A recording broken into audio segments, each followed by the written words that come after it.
আজকের মিনি ব্লগে থাকছে কালকে সন্ধেবেলার রুটিন। সন্ধেবেলা বর অফিস ফেরত আমার জন্য চাউমিন আর ওর জন্য ফ্রাইড রাইস চিলি চিকেন এনেছিল।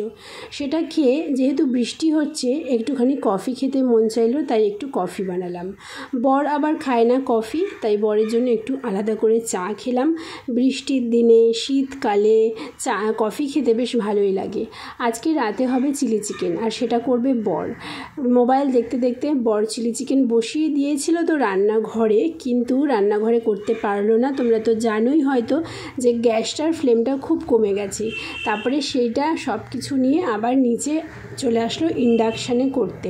আর আমি এদিকে একটুখানি আয়নাটা পরিষ্কার করে চুলটা বেঁধে এই যে শ্বশুরমশাইকে এবারে খেতে দেব, আর দীপকেও খেতে দেওয়া হয়ে গেছে। আর বাকি চিলি চিকেনটা তুলে রেখে দিচ্ছি ফ্রিজে। তারপরে রান্নাঘর পরিষ্কার করে নিজে খেয়ে দিনটা শেষ হলো। ভালো লাগলে লাইক সাবস্ক্রাইব করো।